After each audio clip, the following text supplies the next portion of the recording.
Assalamualaikum warahmatullahi wabarakatuh. Salam sejahtera untuk kita semua. Dalam video kali ini, saya akan menceritakan tentang kehadiran saya di sebuah acara, yaitu sosialisasi Permendikbudristek nomor 46 tahun 2023 tentang pencegahan penanganan kekerasan di satuan pendidikan. Kegiatan ini diselenggarakan oleh Itjen Kemendikbudristek.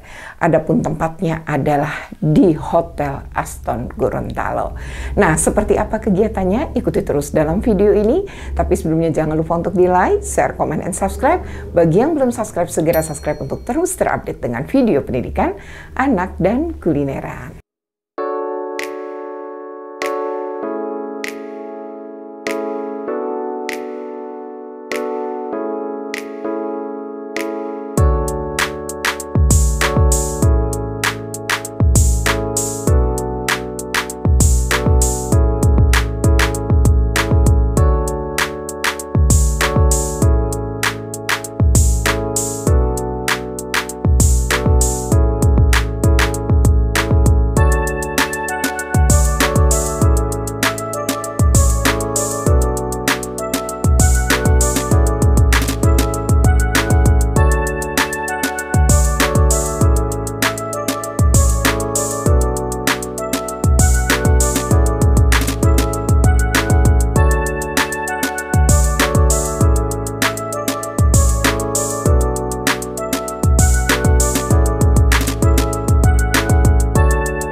Jadi kegiatan ini berlangsung sebenarnya dari pagi hingga sore hari.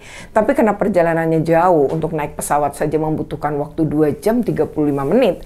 Maka kan nggak mungkin gitu ya kami datang pada hari hanya. Jadi kami berangkat dari Jakarta itu tanggal sehari sebelum kegiatan. Kemudian pada hari Jumatnya, hari Sabtu adalah kegiatannya. Kemudian hari Minggu kami sudah kembali ke Jakarta. Kegiatan ini terbagi dua. Yang pertama pesertanya adalah para guru dan kepala sekolah. Untuk guru itu adalah dia menjadi bagian dari tim PPK sekolah. Ya, sedangkan kepala sekolah adalah tentu mendampingi karena memang memiliki tanggung jawab terhadap keamanan sekolah. Nah, lalu yang kedua adalah peserta didik.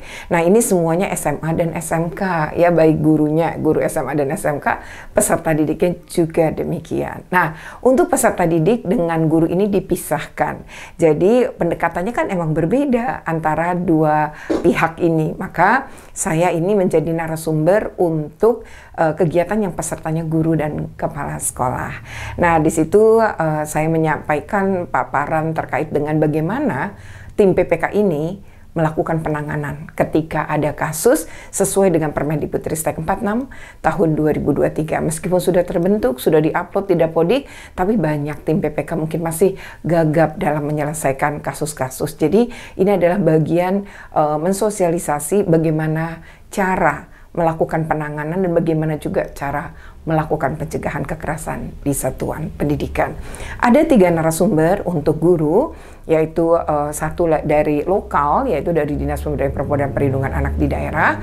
Yang kedua adalah saya gitu, dan juga yang ketiga adalah disiplin positif Pak Jen Hendry. Jadi kami memulai saya dahulu gitu ya menjadi narasumber, baru kemudian Pak Hendry. Kalau Ibu yang dari Dinas PPA itu memang dia lebih kepada keynote speak ya. Kemudian setelah rehat dilanjutkan dengan materi saya dengan Pak Jen Hendry. Dan setelah pemberian materi ya, materinya cukup panjang dan waktu agak hening itu saya agak bingung, kenapa ya ini kok hening banget, semua orang betul-betul melihat dengan mendengarkan, tapi juga dengan air seperti mata yang berkaca-kaca. Ternyata setelah kegiatan pada bilang gitu, mereka merasa juga menjadi pelaku kekerasan setidaknya untuk anak-anaknya di rumah. Ternyata ada beberapa kekeliruan yang mereka terapkan pada anak-anak dan juga mungkin pada peserta didiknya gitu ya. Nah itu ada tanya jawabnya cukup banyak, sebenarnya mau nanya banyak banget tapi kan waktunya tidak mungkin.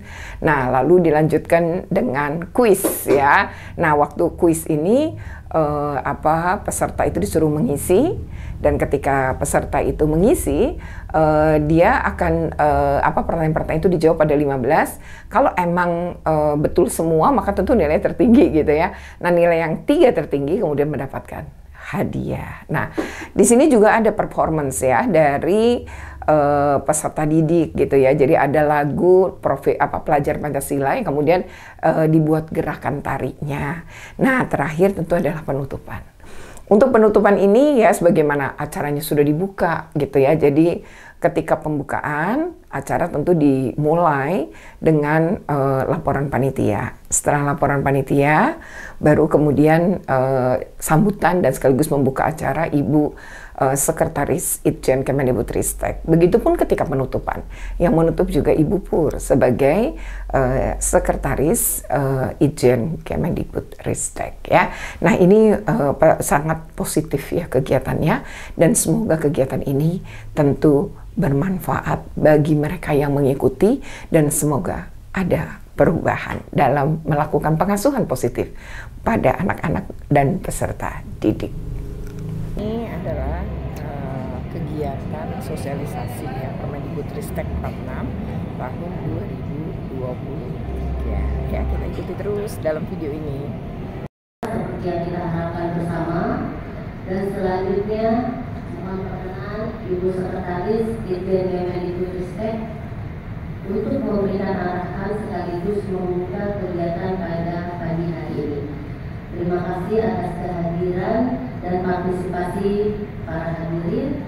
Mudah-mudahan kita hidayah. Wassalamualaikum warahmatullahi wabarakatuh. Salam sehat untuk kita semua. Jenjang SMA dan SMK, baik negeri maupun swasta di lingkungan Kota Gorontalo dan sekitarnya. Kemudian dari kepala sekolah, guru, sebagai satgas TPK, juga kami mengundang dari Balai Penjaminan Mutu dan keluarga berencana Kabupaten Bone Bolango.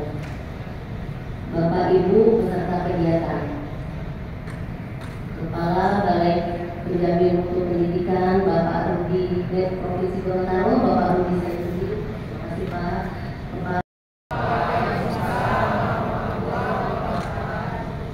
Salam sejahtera, salam Om Swastiastu, Namo Buddhaya, salam kebajikan, rahayu. 8 Agustus tahun 2023, Menteri Pendidikan, Kebudayaan, Riset dan Teknologi baru saja meluncurkan Merdeka Belajar episode ke-25 yang terkait dengan pencegahan dan penanganan kasus kekerasan di satuan pendidikan, di mana regulasi ini telah melalui proses yang cukup panjang dan melibatkan banyak pihak, sehingga pada akhirnya tersusunlah regulasi yang jauh lebih kuat dan jelas untuk menciptakan sekolah yang lebih aman, nyaman, menyenangkan, dan bebas dari bentuk-bentuk kekerasan. Kekerasan di dunia pendidikan kita tidak bisa kita pandang sebagai isu yang biasa-biasa saja. Hal ini ditunjukkan dengan hasil Asesmen Nasional Kemendikbudristek tahun 2022, yaitu sebanyak 34,51% peserta didik atau satu dari Gorontalo.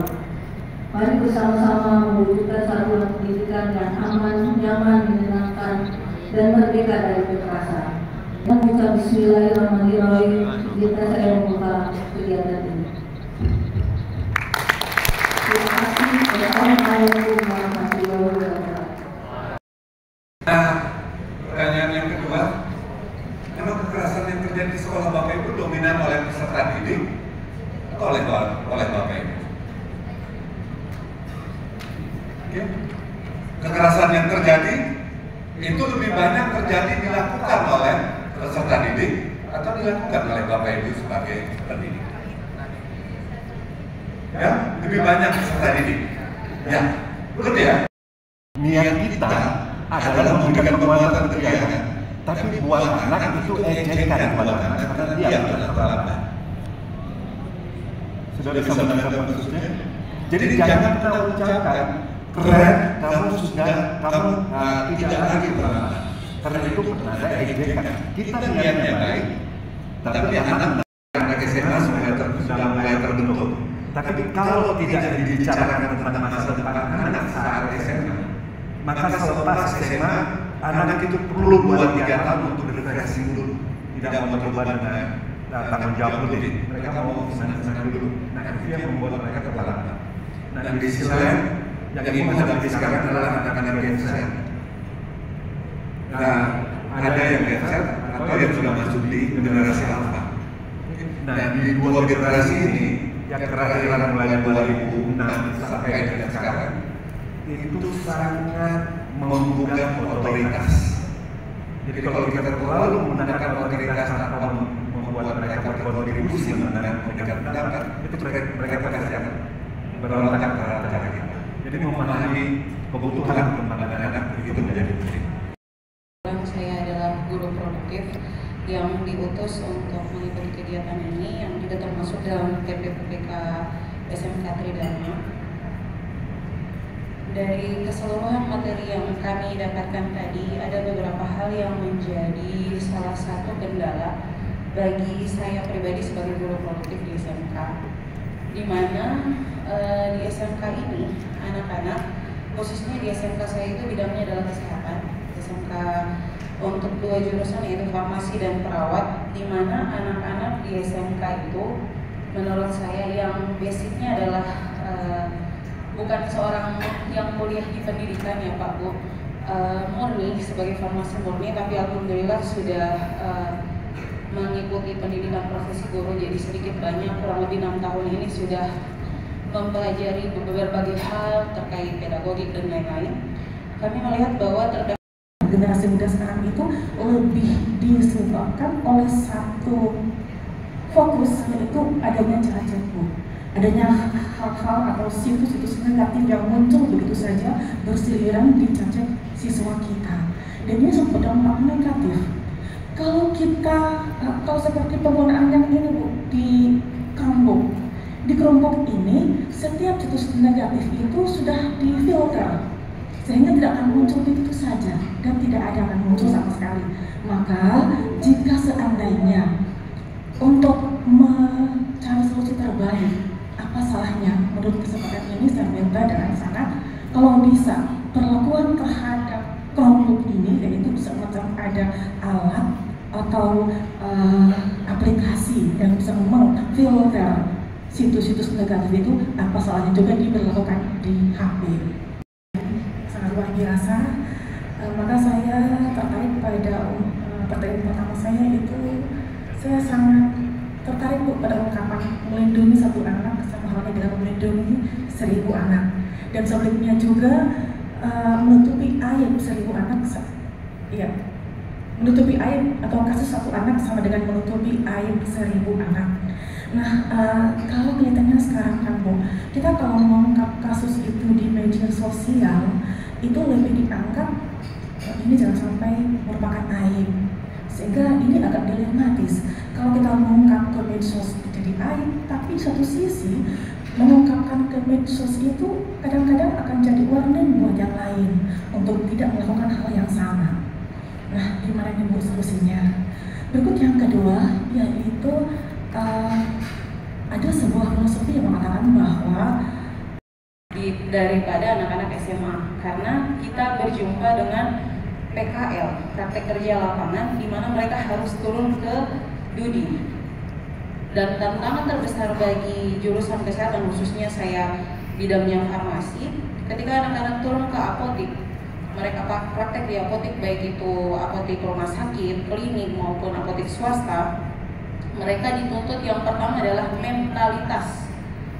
Jadi selain pengetahuan, mereka dituntut secara mentalitas, di mana tidak bisa lagi dipungkiri dunia kerja itu ada yang namanya emosi negatif yang tersalur kepada pekerja di sekitar. Di awal tahun-tahun proses saya mengajar itu, anak-anak seringkali pulang atau curhat, orang tua telepon itu tidak kuat di lokasi PKL, mereka minta pulang.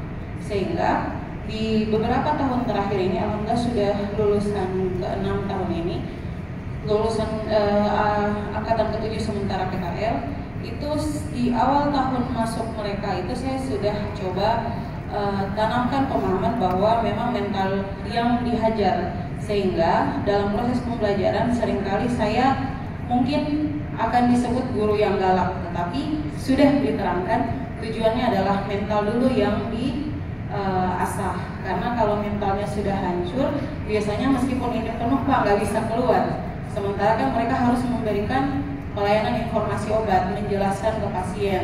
Kalau mentalnya sudah hancur di dalam, dengan metode itu, anak-anak itu ketika di lokasi PKL aman, tidak masih cemen yang di sana Bu, kami sudah kuat dari sekolah. Apakah itu juga masuk dalam kategori kekerasan terhadap anak? Baik, mungkin saya hanya menambahkan terkait dengan penanganan kasus aja. Tadi kan Ibu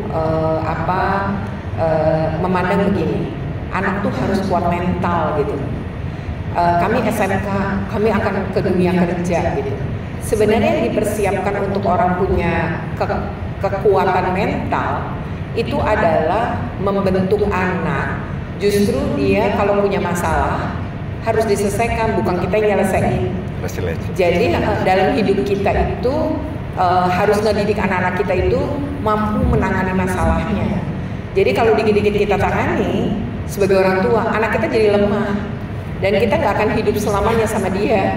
Nah, ketika kita tidak ada, gimana dia menghadapi hidup ini? Padahal hidup itu penuh masalah dan penuh tantangan. Nah, jadi lebih baik SMK itu menguatkan anak-anak bagaimana memanajemen kekuatan untuk mampu menangani problem atau permasalahan yang dia hadapi gitu. Jadi misalnya di dunia kerja dibully, dia punya support system, dia ngerti apa yang harus dilakukan. Orang dibully itu satu, mungkin dia nggak terampil sehingga dikit-dikit dibentak-bentak seniornya. Itu bisa dikatakan, saya kan baru belajar. Orang belajar tuh pasti bisa salah. Jadi saya datang ke sini itu untuk diajarkan.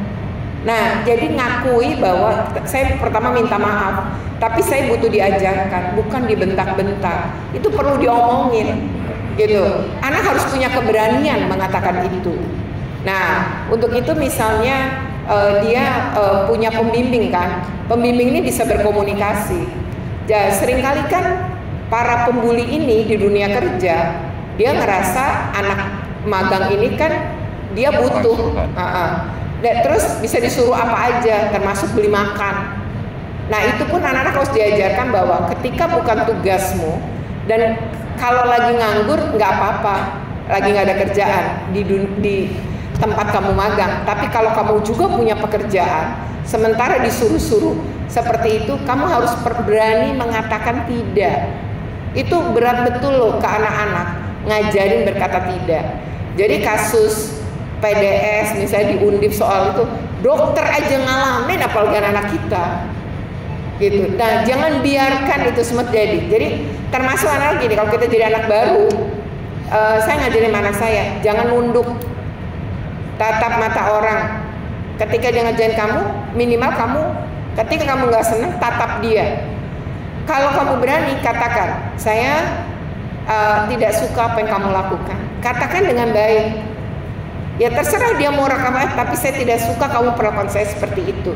Itu biasanya si pembuli tuh nggak ngelakuin lagi. Jadi hal-hal itu yang harus dikuatkan ke anak-anak. Bukan kemudian kita ngebentak juga untuk dia kuat mental dengan situasi tekanan.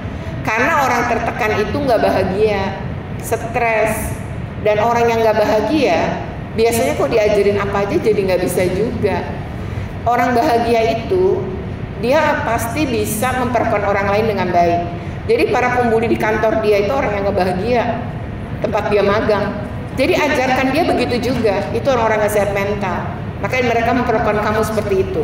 Kalau mereka bahagia, mereka tidak akan memperlakukan orang lain buruk. Nah, jadi sama seperti tadi Pak Hendri bilang, bagaimana Bapak Ibu mau membahagiakan anak-anak, anak kandung maupun murid, kalau Bapak Ibu sendiri gak bahagia. Jadi Bapak Ibu juga harus sehat mental, bahagia juga. Termasuk kalau kita mau punya anak apa, kita harus siap. Kita punya kesiapan mental. Karena kasihan kehadiran dia, jadi bikin dia nggak bahagia kalau kitanya nggak sehat mental. Jadi penting betul kebahagiaan itu. Dan orang yang bahagia selain dia bisa memperlakukan orang lain dengan baik, dia itu bisa berargumentasi dengan baik. Jadi saya bukan menolak disuruh ini, tapi saya sedang punya beban ini. Jika bersedia menunggu hingga pukul 2 beli makan siangnya, saya akan lakukan. Jadi kasih pilihan begitu, itu ajarin aja. Nah, itu hal yang menurut saya lebih penting daripada, karena saya sering tuh ke SMK ya Bapak Ibu. Jadi bilang begini, Pak, kok itu anak disuruh push up, sit up itu? Bu, di sini biasa Bu, setengah militer. Karena anak-anak itu akan bekerja dan dia harus siap mental. Emang digituin ya siap mental itu? Mental itu kan psikologinya manusia. Jadi bukan difisikin gitu. Kalau fisik kan nggak nyambung, nggak relate. Orang dipukulin sering, dimaki-maki sering, terus suruh relate dengan siap mental. Oh, mentalnya sakit kok.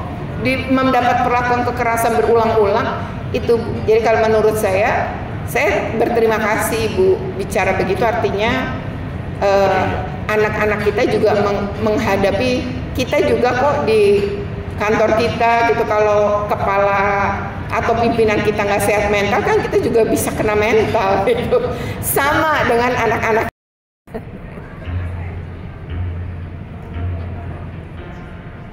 Di masa pendidikan meliputi kecuali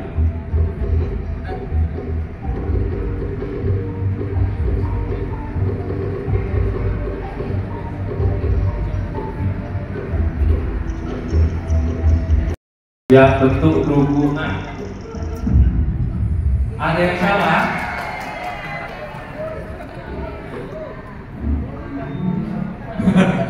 I gede Kuta? Ada? Siapa ini? Enggak ada orangnya. Oh ada. Manakah pernyataan yang benar dari pilihan berikut ini?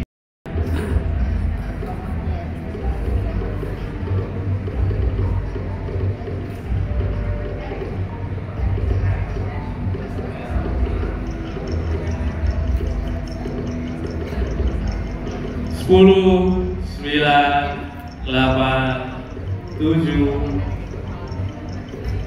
3, 2, toeng. Ada yang hijau, ada yang merah. Oke. Lanjut.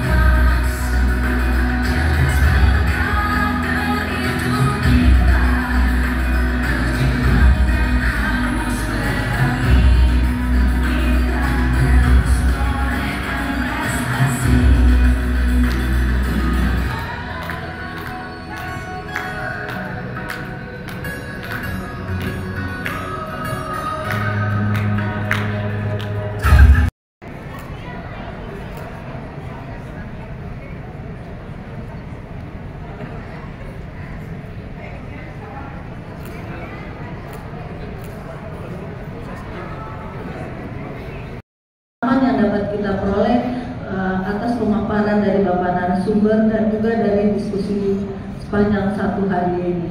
Untuk itu, apresiasi dan terima kasih kami kepada para narasumber, pada Ibu Retno Listianti, Pak Jen Henry, Bu Okta, Ibu Dian, dan kepada Pak Eki, Kepala BGP yang telah setia sampai sore mengikuti kegiatan ini, juga kepada para peserta, Bapak Ibu Kepala Sekolah dan guru, anggota TPPK, dan kepada siswa-siswa yang telah dengan serius dan penuh minat mengikuti acara ini sehingga memperoleh pemahaman. Mudah-mudahan ilmu yang kita peroleh hari ini dapat bermanfaat di dalam pelaksanaan tugas Bapak Ibu sebagai guru, pendidik, dan juga sebagai anggota TPPK. Bapak Ibu sekalian, marilah bersama-sama untuk wabillahi taufiq wal hidayah. Wassalamualaikum warahmatullahi wabarakatuh. Salam sejahtera, salam sehat selalu. Selamat kembali ke tempat masing-masing. Mudah-mudahan kita selalu dalam lindungan Allah Subhanahu wa Ta'ala dan dalam keselamatan. Amin.